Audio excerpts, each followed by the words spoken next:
extiende desde la base del cráneo hasta la altura de C6. ¿Ya?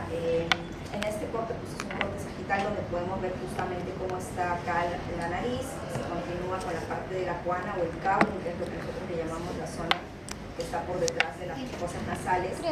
La orofaringe de igual forma, donde está la base de la lengua, la úvula, donde están también las amígdalas, y también en esa zona es justamente la parte posterior, ya es parte de la orofaringe. Y más inferiormente ya está la zona de la laringe, y la zona posterior sería la laringofaringe. Bueno, justamente es una vista posterior. Acá vemos los cornetes, las cuanas, ¿no?, de ambas fosas nasales, el paladar blando con la úvula, acá estarían las amígdalas palatinas, justamente es también la parte del orofaringe, y acá justo está el epiglotis con ya la zona de la laringe con los pliegues vocales, ¿no? La faringe, pues como es un tubo muscular, no solamente es músculo, sino tiene fascias, importante para poder delimitar también incluso las infecciones.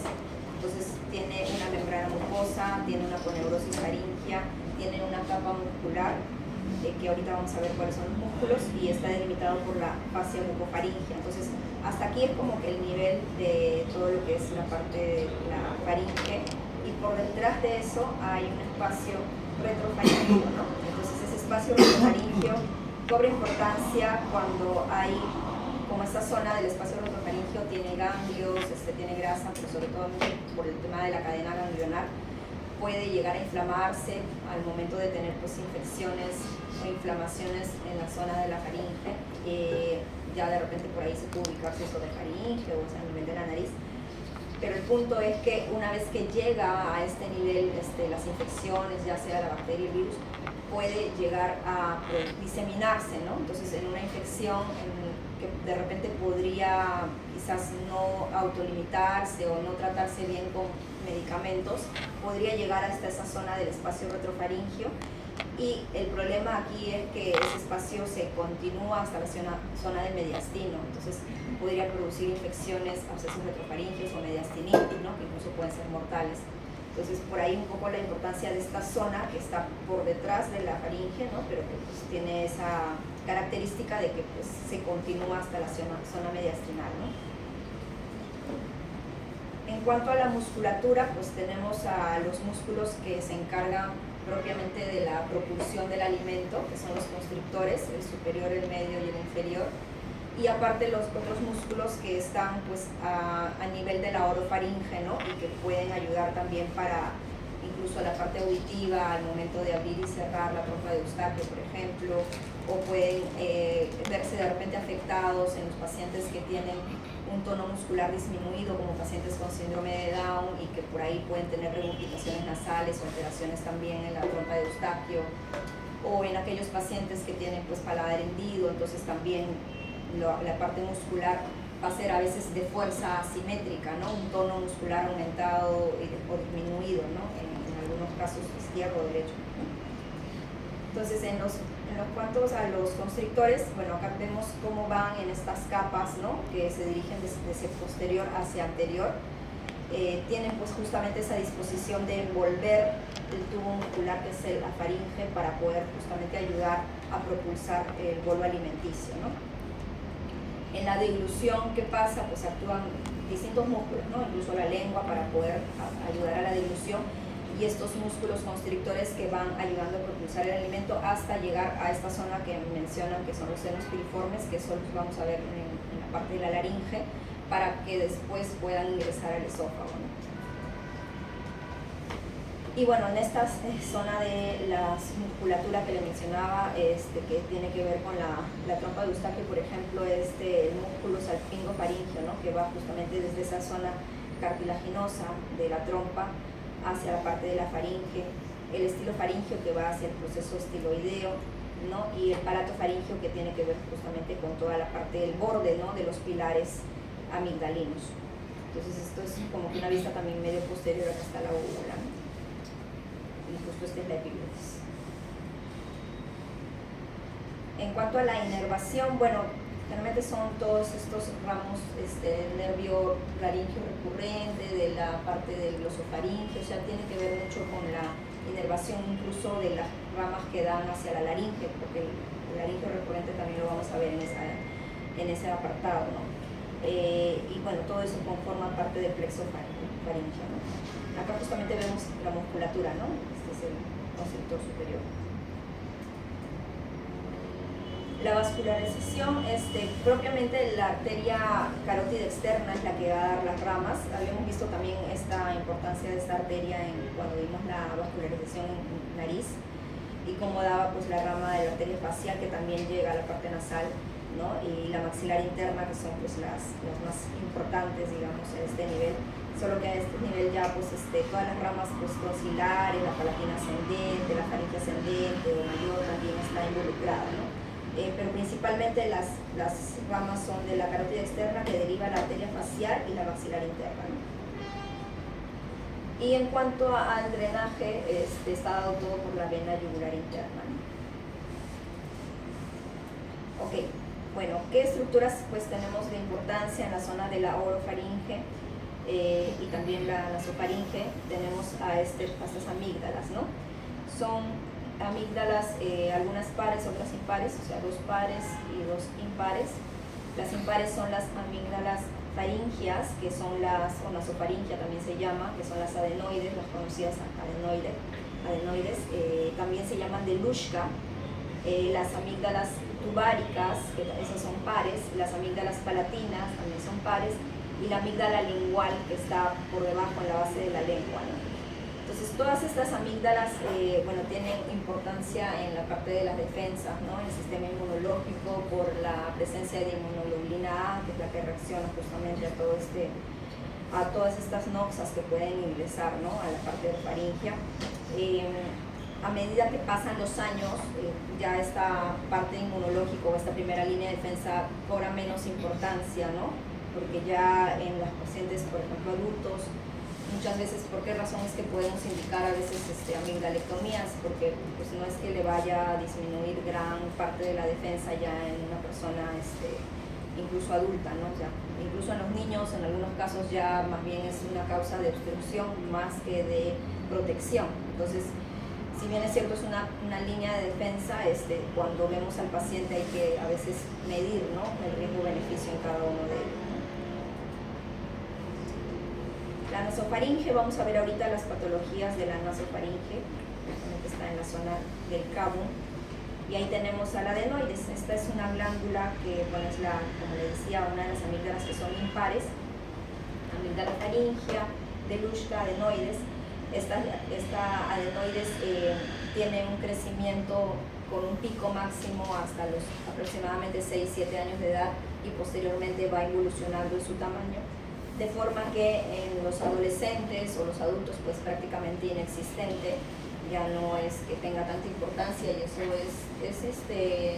sea, es bueno saberlo porque pues hay pacientes a veces que han tenido el diagnóstico de adenoides cuando eran niños, pero ahora pues ya tienen 20, 22 años y pues pueden seguir pensando que tienen un problema a ese nivel de la adenoides. Entonces no tendría mucho sentido. Bueno, cuando nosotros evaluamos la adenoides pedimos una radiografía que se llama radiografía de Cabo, que la vamos a ver en un momento, pero por ejemplo en un paciente adulto o de adolescente de 12, 14 años no tiene sentido pedir una radiografía de Cabo, porque pues esa no va a ser nuestra sospecha de que tuviera algo ahí, porque pues, no es la edad a la que correspondería tener una patología, ¿no? Por último, lo que podríamos hacer es ver con una endoscopía nasal a ver en Cabo qué está ocurriendo, ¿no? Pero no tanto por una adenoides. De igual forma, ¿no? Si vemos un paciente que alguna vez me tocó ver, ¿no? Una paciente mujer, 30 y pico o 40 años, que también venía por un problema nasal o faringeo, no me acuerdo exactamente, pero o sea, al momento de hacer la endoscopía nasal tenía una tumoración en Cabo, ¿no? O sea, una prominencia, ¿no? Entonces, claro, si yo ya sé que a esa edad pues, no va a tener adenoides, entonces tengo que pensar que podría ser otra cosa, ¿no? Y en este caso, esta paciente se le hizo una biopsia y resultó ser un tipo de linfoma, si no me equivoco. Entonces, o sea, hay que, como que ya sabemos a qué edad puede aparecer este tipo de problemas y a qué edad no, ¿no? Entonces es importante tenerlo en cuenta. Bueno, este tipo de amígdala tiene un epitelio pseudoestratificado, columnar ciliado, ¿no? También acumula moco, produce moco, ¿ya? También otra cosa que es bueno saber es que cuando un paciente niño, ¿no? está pues, con un proceso respiratorio, por lógica la mucosidad que va produciendo en la nariz va cayendo hacia atrás y se puede acumular encima del adenoides. Y esto puede dar la apariencia de que tuvieron hipertrofia si es que está con mucha mucosidad. Entonces la radiografía que yo pudiera pedir en un niño que está con un proceso respiratorio agudo me va a salir un falso positivo, ¿no? Porque yo voy a pensar que es una hipertrofia de adenoides, más en verdad es un acúmulo de mucosidad en esa zona, ¿no? Entonces lo mejor es pedirle una radiografía de Cowon a un paciente cuando está en un proceso respiratorio agudo. Puede tener la rinitis de repente, pero que esté controlada y que no esté con un proceso respiratorio. Entonces, bueno, en la superficie de la adenoides hay invaginaciones que son como pliegues. Ahora vamos a ver también cómo se ve ectoscópicamente.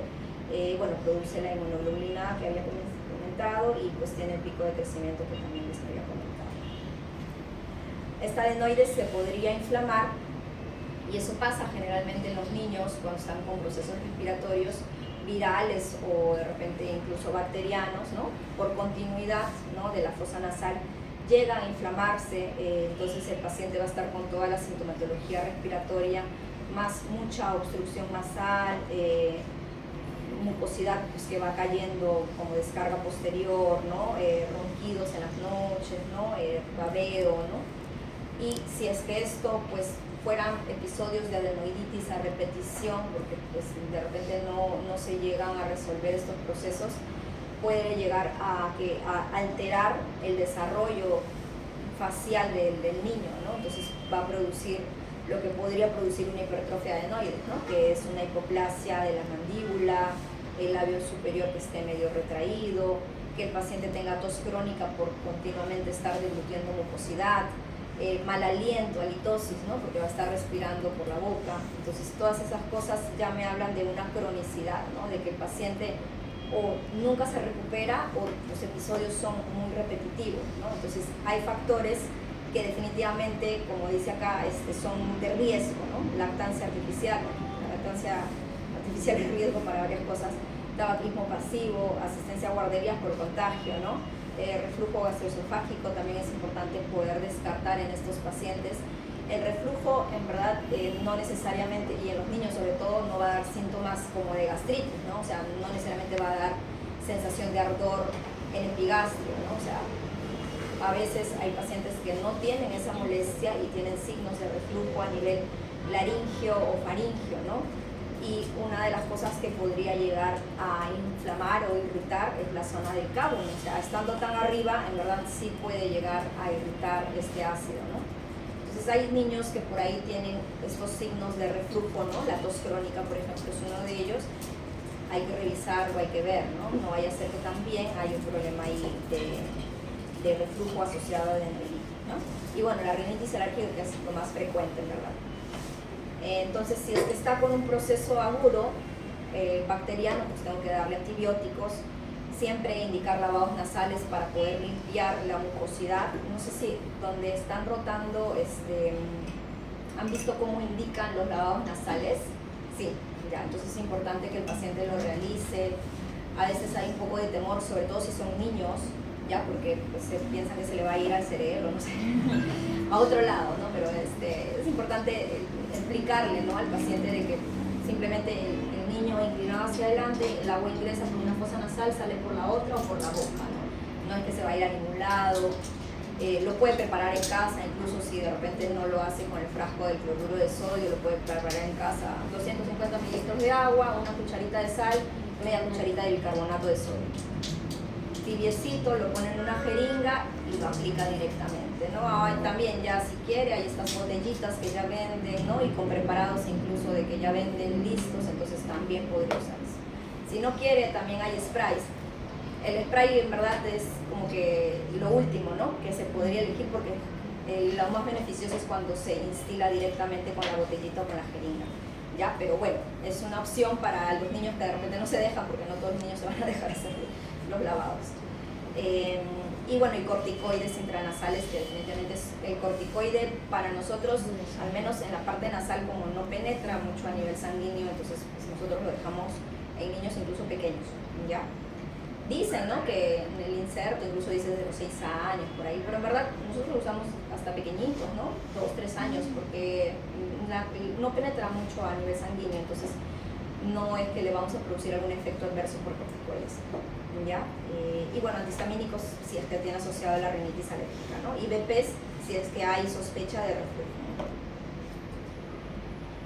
Ok, entonces en la hipertrofia adenoidea, que ya es otra patología, vemos, por ejemplo, este niño como es que tiene una adenoides súper grande. Entonces, ¿qué pasa acá? Que la parte respiratoria a nivel de las fosas nasales se ve dificultada porque el tamaño del pasaje del aire va a ser más corto, más pequeño, entonces por ahí no va a poder respirar bien, va a tener una respiración bucal. Durante las noches el niño va a roncar, va a babear, ¿no? Entonces puede tener hasta rinolalia, ¿no? Porque ya si es que está totalmente obstruido ya va a tener una voz nasal de por sí, ¿no? Pero no va a poder estar respirando para nada por la nariz. Y ya progresivamente, ¿no?, podría dar lo que mencionamos hace un rato, ¿no?, hipoplasia mandibular, que el paladar ojival, que la retracción del labio superior, la facies adenoidea, que es ojeras y boca abierta, ¿no? Esto de las ojeras también es, por ejemplo, parte de la rinitis alérgica, ¿no?, que también puede producir esas ojeras o pliegues, ¿no?, que son característicos en los niños. Y en algunos casos hasta podría producir otitis media efusiva, otitis media serosa, la que habíamos visto que se produce, es una inflamación, no es una infección, es un líquido aséptico, un coso que se acumula en el oído medio por problemas en la trompa de Eustaquio, ¿no?, en la ventilación de la trompa de Eustaquio.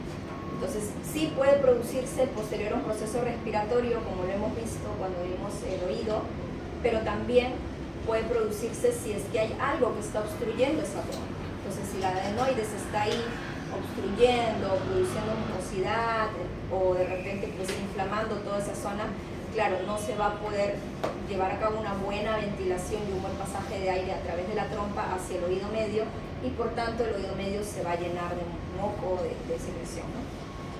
Entonces, ¿qué es lo que va a tener el paciente? ¿Qué es lo que tenía el paciente de otitis media serosa? ¿Se acuerdan? ¿Qué es lo que sentía el niño o qué es lo que expresa clínicamente en síntomas un niño que tiene otitis media serosa? O un paciente con otitis media serosa que no está escuchando bien, ¿no? Entonces, es la causa más frecuente de hipoacusia consultada, ¿no? La causa más frecuente es que tenga un niño con hipoacusia, es la otitis media serosa, ¿no? Entonces, tiene una hipoacusia conductiva, ¿no? Entonces, ¿por qué? Porque no hay un buen pasaje del sonido en esa zona del oído medio. Es como el niño a veces cuando puede expresarlo, expresa, ¿no? Es como si estuviera debajo del agua, ¿no? Entonces, sí, lo siente así porque se siente el oído tapado, ¿no? Acá tenemos, por ejemplo, este niño con la facies adenoidea, ¿no?, la boca abierta, los labios secos, ¿no?, completamente secos, el paladar ojival, incluso hay deformación ya también de los dientes, ¿no?, que están separados. Bueno, acá no se ven los ojitos, pero seguramente pues hay ojeras, ¿no?, los plieguecitos que se ven. La hipoplasia mandibular, bueno, acá está en la figura, en el dibujo, ¿no?, se ve.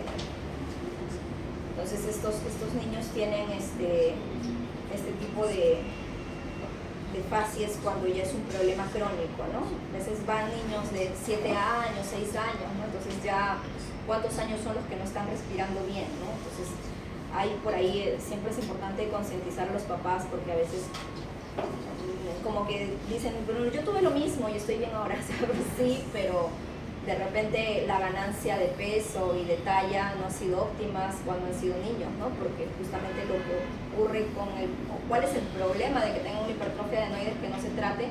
Que no van a oxigenar bien, ¿no? Y si en la noche de repente no están oxigenando bien, no van a ganar peso, no van a ganar talla, ¿no? Entonces, por ahí es el problema, ¿no? Es otras cosas que puede producir es una apnea en los niños, podría producir pausas respiratorias en las noches de estos niños que ya tienen pues una hipertrofia severa, que no se trata, que no la maneja. Entonces también si es que tienen alguna malformación, algo sindrómico también, bueno, va a producir, ¿no? Característicamente, por ejemplo, Pierre Robin que tiene una hipoplasia mandibular, ¿no? Pero esto es ya algo que es por la malformación en sí, ¿no? Y bueno, también la obesidad infantil, que es otro factor adicional, o pacientes con síndrome de Down, por todo el tema de la hipotonía que tienen también. Entonces, ¿cómo hacemos el diagnóstico de hipertrofia de adenoides? Con la clínica, ¿no? Los síntomas que hemos mencionado, que se le puede preguntar al paciente. En la radiografía, lo que pedimos es una radiografía de Cabum, así se llama, que lo hacen tomándole la placa de forma lateral con la boca abierta y la boca cerrada. Y bueno, en algunas ocasiones se podría pedir una tomografía de senos paranasales si se sospecha de repente de algo adicional, ¿no? Y en algunos casos también podríamos hacer endoscopías o nasofibroscopía flexible, ¿no? Si es que de repente es un niño un poco grande, ¿no? Si es que se podría manejar de repente de esa forma, ¿no? O también incluso si es que hay duda en el diagnóstico, ¿no? Porque se va a poder ver directamente cómo está la adenoides con la endoscopía. Y en los casos en que tiene pues además asociado sensación de oído tapado, o sea plenitud aural o hipoacusia, hay que hacer exámenes auditivos, ¿no? Si son muy pequeñitos, pues no le puedo hacer audiometría, ni de repente puedo hacerle una audiometría lúdica, ni nada, pero puedo pedirle pues unos potenciales evocados para ver cómo está el nivel de audición del niño, ¿no? Y si es que se pudiera, bueno, la audiometría, que es la que debería dar una hipoacusia conductiva, y la timpanometría, que si es que estuviera con una otitis media serosa, la curva sería la curva B, ¿no? Que es la completamente plana, ¿no? Entonces es lo que podríamos encontrar en este paciente. Entonces acá está justamente la placa, boca cerrada, y se ve el tamaño del adenoides acá.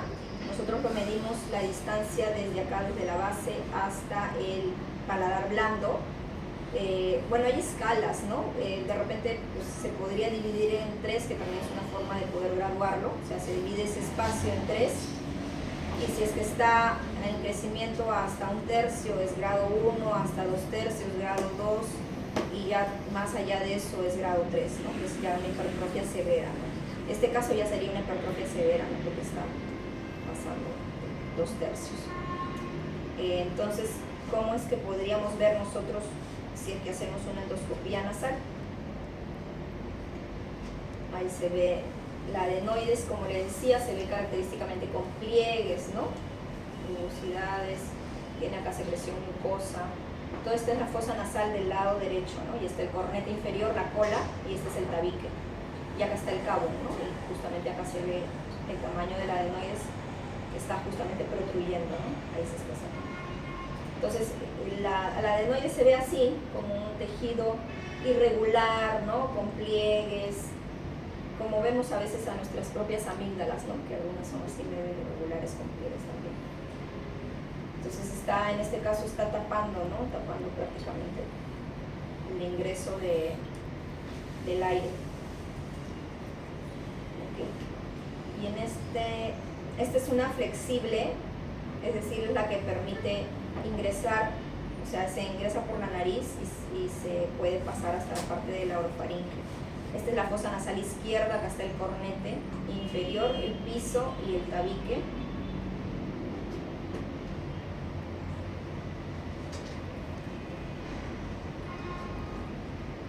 Mucosidad. Y ahí se ve la adenoide, ¿no? Todo esto es la adenoides, está pero tapando completamente la fosa nasal izquierda, mucosidad, totalmente ocluyendo, ¿no? Hasta ya ocluye, por acá debería estar el ingreso de la trompa de Eustaquio, ¿no? El niño debe estar con una otitis media serosa. Moco, medio blanquecino incluso. Solamente tiene este espacio pequeñito para poder respirar. Que ni respirará porque está lleno de moco. Mucosidad abundante.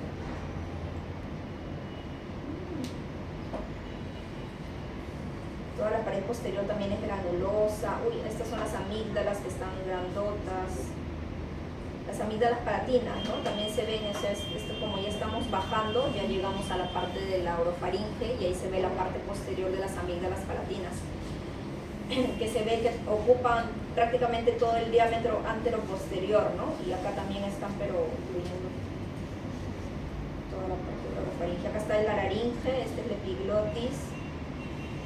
Estos son los senos piriformes, acá aprovecho para comentarles. Esta ya es la zona de la laringe, esta es la pared posterior de la faringe, o ya la hipofaringe ya. Estos son los senos piriformes, que son cavidades donde se aloja el alimento, ¿no? Entonces uno va deglutiendo la base de la lengua y el alimento discurre por aquí y por aquí, ¿no? Porque este epiglotis está siempre así medio levantadita, entonces es como un tema de protección. Y una vez que llegan aquí, pasan hacia este lado donde está el esófago, que bueno, que está obviamente, es un espacio que está cerrado, que solamente se abre al momento de deglutir. Estas son las aritenoides, que ya son parte de las estructuras laringias, son cartílagos que están por detrás de las cuerdas vocales, esas son las cuerdas vocales. El pobre niño no podrá respirar, de verdad.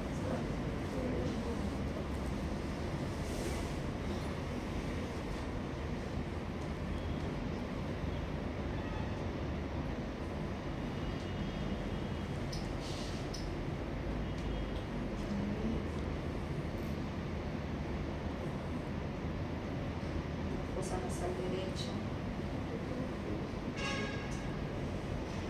Acá hay un poco más de espacio, corneta inferior.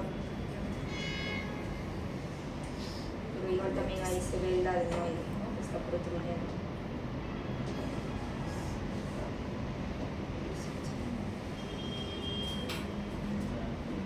Entonces el tamaño del adenoides, igual también este espacio para respirar. Acá está un poquito más permeable, ¿no? Pero igual está tapando todo. Este es el cornete medio, el cornete inferior y el tabique. Ok, bueno. Esta es una hipertrofia adenoide severa, ¿no? Entonces, ¿qué hacemos con el paciente que ya le diagnosticamos de hipertrofia de adenoides? Pues tenemos que dar tratamiento médico en un inicio, puede ser corticoides intranasales, lavados nasales, ¿no? Y además le podemos dar estas sales de plata como el argirol al 2%, que se indican gotitas, nada más 3 gotitas, mañana y noche o solamente en la noche. Hay que ver cómo le va en un periodo de un mes, ¿no? Con este argirol. El argirol es un antiséptico, sales de plata, y también es un secante, ¿no? Entonces ayuda también un poco para disminuir la producción de mucosidad. Solo que puede arder un poquito, ¿ya? Entonces eso es como que igual hay que avisarle al papá, a la mamá, ¿no?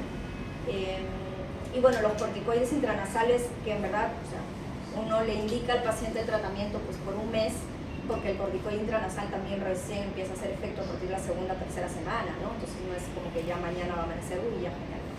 Entonces, y hay que evaluarlo al mes, y generalmente el control de la radiografía o de la endoscopía lo hacemos recién a los 3 meses.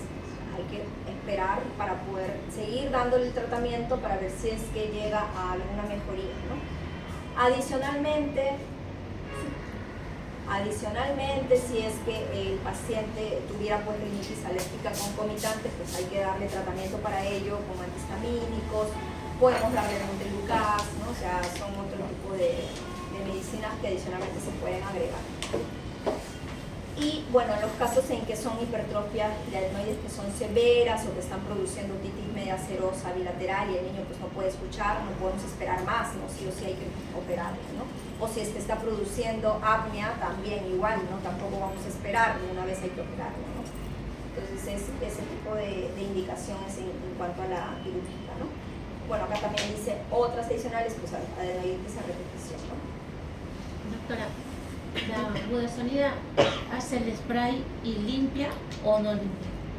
No es para limpiar, solamente es como un antiinflamatorio que se indica, ¿no? Budesonida, mometasona, fluticasona son corticoides que se aplican en la nariz, pero el efecto no es para limpiar, sino para limpiar son los lavados nasales. No, el fármaco digo, porque en el oral sí lo limpian para evitar ¿te refieres a que se enjuague en la boca? Para evitar el juguete. Ya, te refieres a que se enjuague en la boca. Sí, de pero nariz, en verdad no penetra mucho a la parte oral, así que por esa razón pues no hay problema. Y en la nariz no es necesario hacerse limpieza después de eso, ¿no?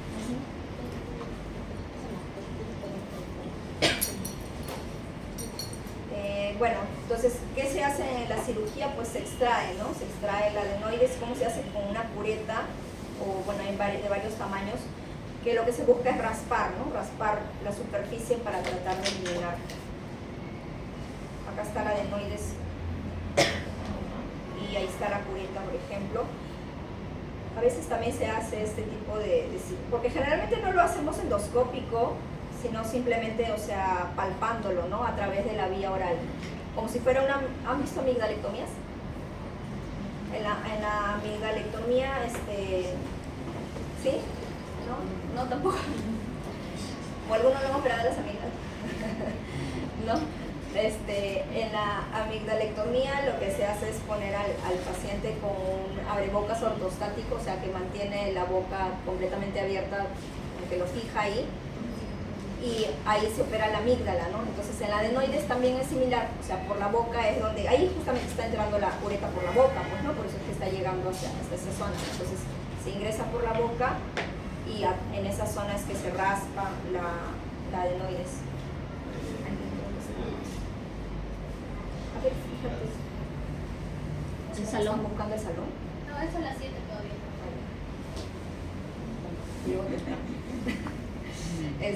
Entonces la cureta se ingresa por la boca y de ahí justamente en esa zona del cabo se empieza a raspar, pero generalmente lo hacemos palpando, ¿no? O sea, simplemente tocando. Ya falta, no falta. pero se puede hacer vía endoscópica también, sí, también se puede hacer vía endoscópica. Entonces igual, o sea, el punto es tratar de limpiarlo, ¿no? La adenoides, como es un tejido de defensa, igual puede crecer si es que todavía está en la edad ¿no? O sea, el crecimiento, como habíamos dicho, es hasta los 6, 7 años de edad. Entonces, si es que se lo opera al niño a los 4 años, podría crecer aún nuevamente la adenoides y de repente vuelve a ser un problema más adelante y no remite con tratamiento médico, entonces sí podría necesitar una nueva cirugía, así que eso siempre es algo que hay que comentarle, ¿no? Al paciente, ¿no? Porque de ahí va a decir, pero de nuevo si ya me operaron, o sea, puede pasar, lamentablemente. Ya, entonces eso respecto a la adenoides. En orofaringe, bueno, lo que vemos acá es las amígdalas palatinas, ¿no? Que son las que justamente son las más frecuentes que vemos que se infectan, ¿no? Entonces la faringitis, bueno, acá solamente faringitis catarral aguda, ¿no? Virus o bacterias. En las bacterias, en la orofaringe principalmente es el estreptococo beta hemolítico del grupo A, que es el mismo para la amigdalitis o faringoamigdalitis, ya es el más frecuente. Bueno, como saben, la transmisión es pues una inoculación directa, las gotitas de flujo que pueden transmitirse de persona a persona.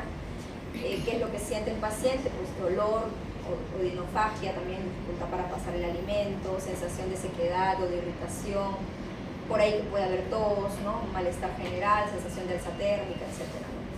Entonces vemos al paciente con una inflamación, zonas eritematosas en los pilares, ¿no? Del paciente o la pared posterior de la faringe, ¿no? Y se ve también esa inflamación. Entonces cuando lo vemos ahí, si es que hay una sospecha de que de repente este paciente, no sé, se puede complicar, etcétera, podríamos indicar exámenes de laboratorio y en cuyo caso a veces podríamos encontrar leucocitosis, marcadores de inflamación elevados como el BCG, o también de repente la antistreptolicina también podría estar elevada y eso me indica, bueno, que definitivamente hay una infección por el estreptococo beta hemolítico, ¿no? Entonces, ¿qué hago? Tratamiento sintomático, ¿no? Solamente si fuera algo viral, característicamente pues, los procesos virales incrementan en su severidad o intensidad de síntomas al tercer o cuarto día y a partir de ello va disminuyendo de forma que a la semana se resuelve el proceso viral, ¿no? Por ahí sale fuera de ello, no está dentro del cuadro típico, bueno, vamos a sospechar de algo bacteriano, ¿no? En cuanto a las faringoamigdalitis agudas, sí, también pueden ser víricas, no necesariamente por un tema bacteriano, no necesariamente el estreptococo beta hemolítico, y también pueden ser ulceradas, ya vamos a ver ahora también algunas de ellas. En cuanto a las víricas, la mononucleosis infecciosa es la que más aparatosa, más fastidiosa, paciente con bastante dolor faríngeo. Las amígdalas se ven, parece que tuvieron un proceso bacteriano, si uno los ve ahí a simple vista. Generalmente las víricas son las que producen más malestar, más fiebre, ¿no? Es la que se produce por el Epstein-Barr, es el contagio igual por las mismas gotitas de flu, por eso es que le conocen como la enfermedad del beso, ¿no? Característicamente en adultos jóvenes o adolescentes, ¿ya? Y bueno, bastantes adenopatías también produce, ¿ya? O sea, es una reacción inflamatoria bastante fuerte con un tema viral como es el Epstein-Barr. ¿Cómo hacemos el diagnóstico? Bueno, lo vemos, de repente por ahí el antecedente, de ahí las personas de repente incluso de su colegio, si fuera un joven, ¿no?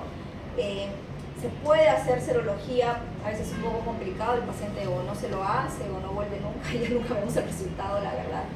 Entonces, generalmente es como que ir viendo cómo va el paciente y cuál es la sintomatología. O sea, la práctica diaria es así, ¿no? Ver cómo es la sintomatología, qué es lo que siente el paciente, si hay muchas adenopatías, si es que tiene antecedentes de lo mismo por ahí cerca de la casa o en el colegio, entonces ya con eso uno sospecha, ¿no? Entonces, como es un tema viral, le dejamos pues sintomático, ¿no? Bastante hidratación, se puede usar estos sprays bucales que tienen pues lidocaína para tratar un poco de disminuir el dolor, porque produce bastante dolor, ya analgésicos pues también para ello, ¿no? Y bueno, otros medicamentos antiinflamatorios, algunos AINES por ahí puede ser también. Ya en la parte de la infección, pero por herpes, ¿no? Que también puede ser por el herpes simple tipo 1, entonces puede ser en pequeños, produce este tipo de lesiones que a veces pueden ser medio vesiculosas, ¿no? Y con estos halos medio eritematosos. Produce también adenopatías y el tratamiento aquí también pues es sintomático o incluso también puede ser con aciclovir.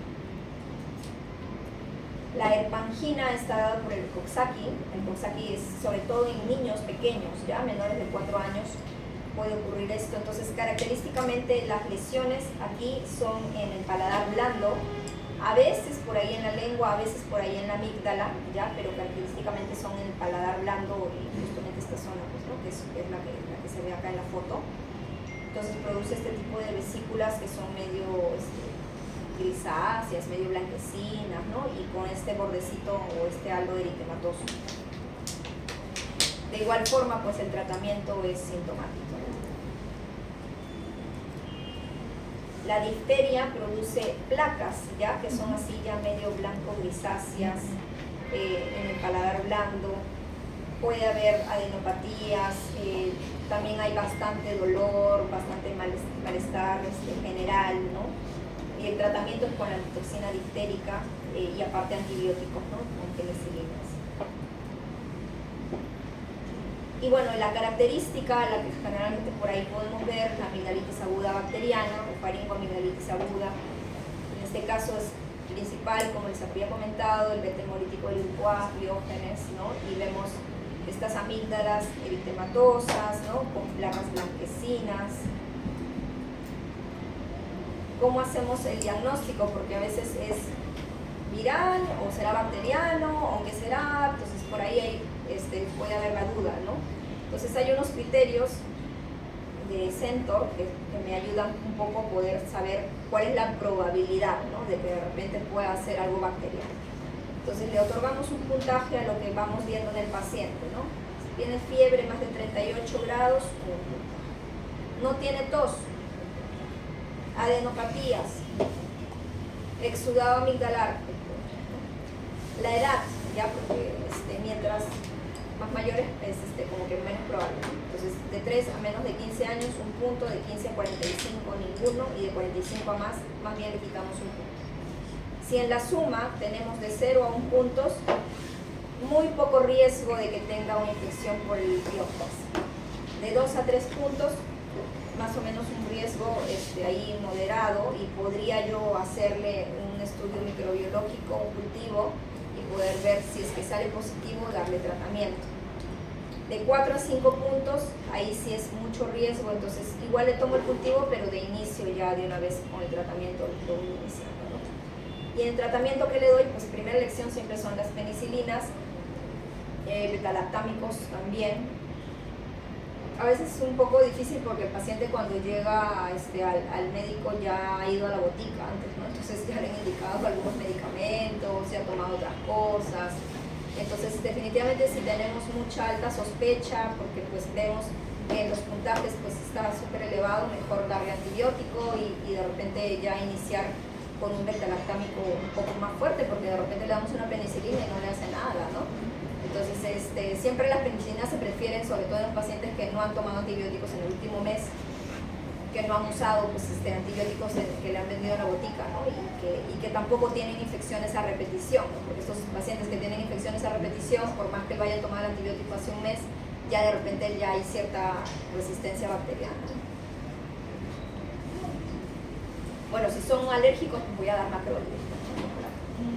Ahora, hay una complicación de estas amigdalitis que pueden ser los abscesos periamigdalinos. Entonces, el paciente puede iniciar con una sintomatología característica de una faringoamigdalitis o incluso a veces algún proceso dental, ¿ya? Porque también puede ser.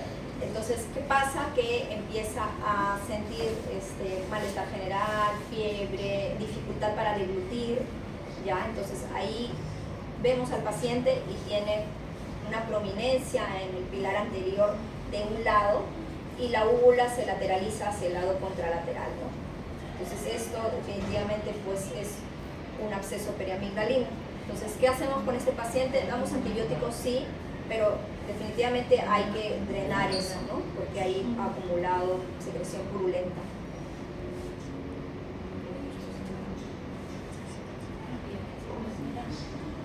Creo que pasamos, ¿no? Porque nos van a observar.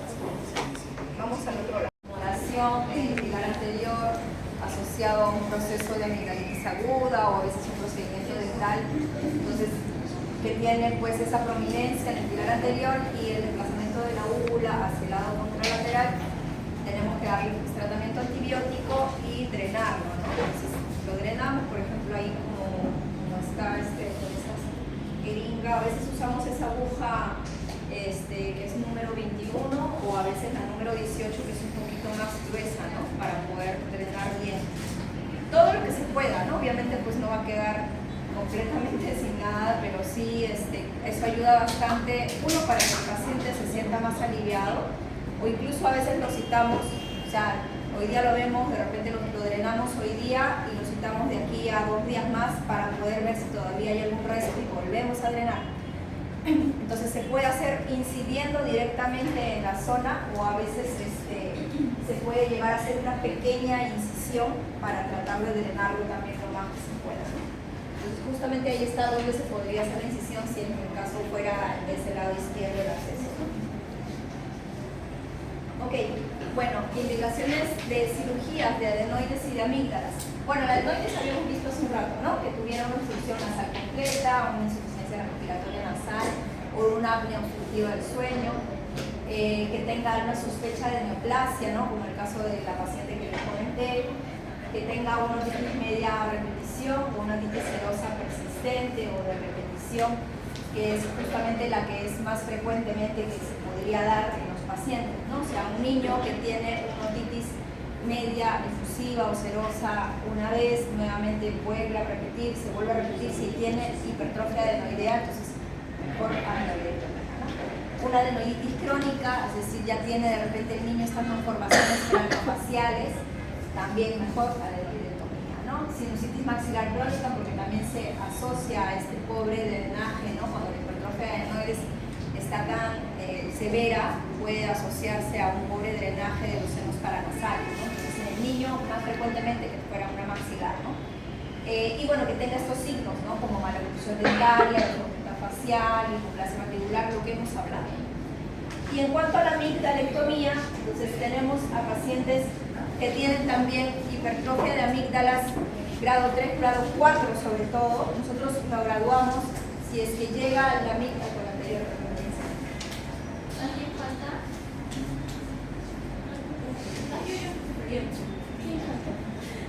Faltan por ahí, ¿no?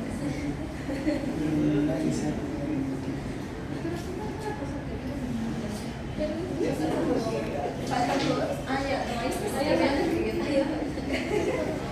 Entonces, en la amígdala, si es que fuera grado 4, es cuando ya llega acá hacia la zona de la úvula. Ay, no se ve ahí, ¿no? Tengo que empezar a ver. Ahora sí.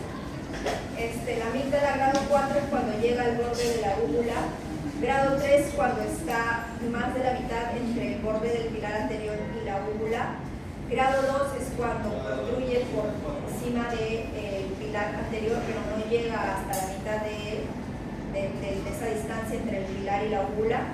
grado 1 cuando está solamente en el pilar anterior y 0 es cuando ha sido operado de amígdalas.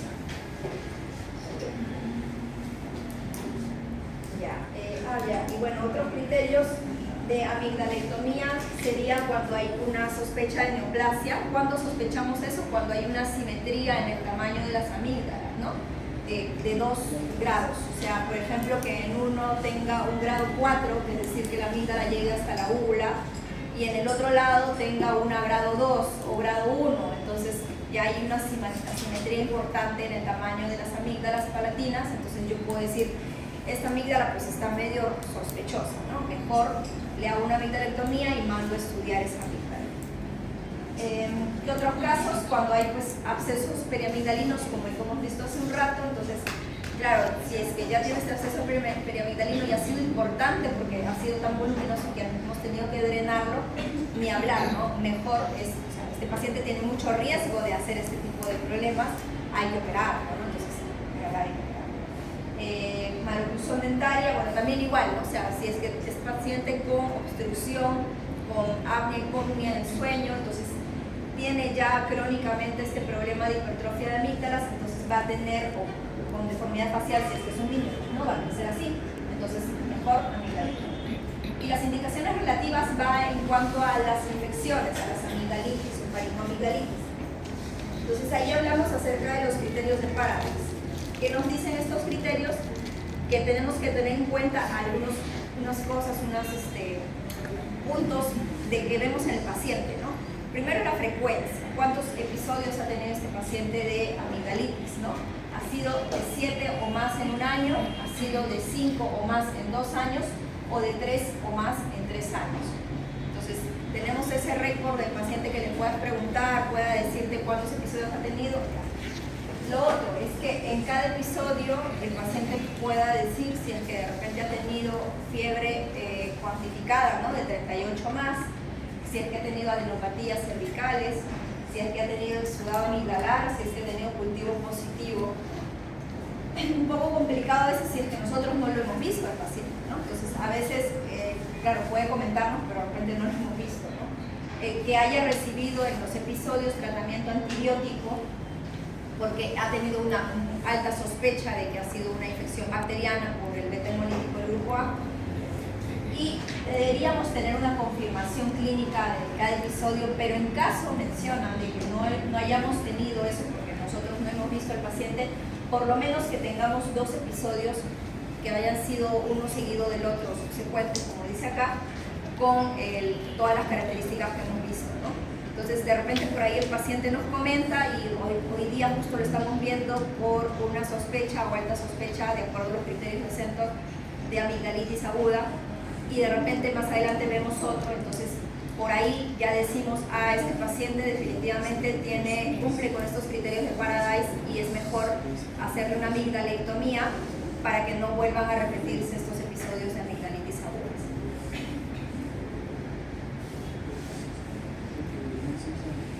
Cuando hay hipertrofia de amígdalas, por ejemplo, esta paciente tiene una hipertrofia de amígdalas grado 4, ¿no? Porque llega justo hasta la úvula, el tamaño de las amígdalas, ¿no? Entonces, ¿qué es lo que siente el paciente o qué refiere? Puede haber ronquidos, puede haber dificultad para deglutir o dolor para deglutir, porque van a ser tan grandes estas amígdalas que van a dificultar ello. Puede haber signos de apnea o el familiar puede mencionar, ¿no? A veces hasta lo graban a los niños, ¿no? Que le dicen, ¿no? De que hace pausas respiratorias, no solamente niños, ¿no? Puede ser también personas adultas que también nunca, o jóvenes generalmente que no han sido tratados y tienen pues hipertrofia de amígdalas, ¿no? Entonces en estos casos ya está afectando la respiración, la calidad del sueño del niño, pues es parte de los criterios que hemos mencionado de amigdalectomía. Bueno, hay algunos casos en que pues hay que medir siempre el tema de la cirugía, obviamente si tiene otras comorbilidades que ya afectan el sistema inmunológico, por ejemplo, ¿no? Y bueno, acá vemos una foto de unas amígdalas que salen así, ¿no? Bueno, estas son medio quemaditas porque son generalmente se hace amigdalectomía en caliente, como dicen, ¿no? El cauterio, el electrocauterio, entonces, claro, como se va quemando para poder ir sacando porque puede sangrar, entonces claro, sale de esa coloración. Bueno, otra patología en el área de las amígdalas son los tonsilolitos. Es una patología benigna, pues no ni hablar, no es una infección, son en verdad sarro que se acumula, es alimento que se envuelve las bacterias saprófitas de la cavidad bucal y que forma estos especies de taquitos medio blanquecino amarillentos que a veces el paciente lo expulsa espontáneamente y tiene bastante mal olor o el paciente se queja de halitosis. ¿Qué hacemos con estos pacientes? Pues el tratamiento es enjuagues bucales a repetición para evitar que se formen. En algunos casos incluso donde es muy molestoso porque no mejora con absolutamente nada y el paciente pues hace sus enjuagues bucales y nada, hasta podrían operarse, ¿no? Porque más que todo, no tanto porque sea una indicación dentro de los criterios de amigdalectomía, pero sí por el tema de la calidad de vida del paciente, ¿no? Porque a veces es bastante incómodo. Si he tenido pacientes que duran todos los días, en cualquier momento está expulsando y siempre tiene halitosis, entonces bastante fastidioso. Bueno, ahora vamos a hablar acerca de otras infecciones que son menos comunes, ¿ya? La angina de Plott-Vincent, por ejemplo, que es por anaerobios, espiroquetas. Esta es como que la boca de la trinchera porque se asocia a mala higiene bucal. Produce este tipo de lesiones así medio como que bastante exudativas, hasta medio ulceradas incluso, con áreas a veces de necrosis, ¿no? Que se van descamando. Por ahí hay que sospecharlo, no es tan frecuente como mencionaba, pero si el paciente con bastante pobre higiene bucal, ¿no? Por ahí pues, se ve una lesión medio ulcerada, ¿no? No se ve como una amigdalitis común y corriente, ¿no?